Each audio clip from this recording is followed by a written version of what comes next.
Fa anatin'ny vaovao hafa fa any amin'ny fatra tsy Nosy any moa dia manana teraka varavarana misokatra mandritra ny roa andro etsy amin'ny trano fandraisam-bahiny Carlton a Nosy manomboka androany ny tetikasa Toliara Sands izay mitrandraka fasy mainty any amin'ny tapana atsimon'ny Nosy iny tamin'ny herintaona moa no fantatra fa nahazo fahazon-dalana hitrandraka ny Toliara Sands ary any amin'ny taona 2024 no vinavinaina fa amokatra ny fasy mainty voalohany. Efa tamin'ny taona 2000 no nanao fikarohana fasy mainty ny Toliara Sands.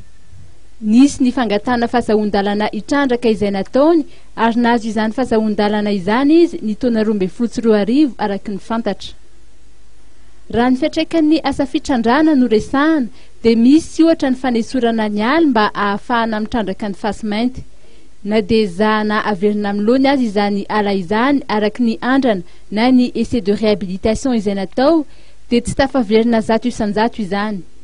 Misy ihany koa ohatra ny olona izay tsy maintsy hoesorina eo amin'ny faritra izay anamboarana ny lalana fa misy kosa ny tambiny na ny mesure de compensation omena azy ireo araky ny fantatra.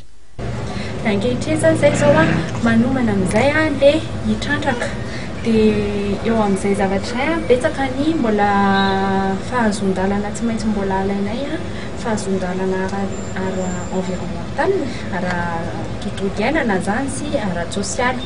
Zay no tena mahatonga an'ilay ataonay androany sy fapitso momba ny fiantraikany ara-tsosialy sy ara-tontolo iainana eto Madagasikara par rapport an'ilay tetikasa Toliara Sands.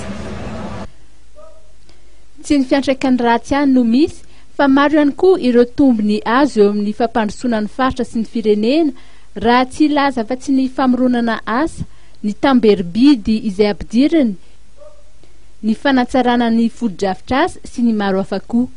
Itoy hatramin'ny raha-pitsy moa ny eto Antananarivo ity varavarana misokatra ahafantarana misimisy kokoa ny Toliara Sands ity ary isy ihany koa ny fakana ny hevitry ny tsirairay mikasika ny fiantraikan'ity tetikasa ity. Ny hetsika manaraka toy itony dia ho tanterahana any Toliara indray.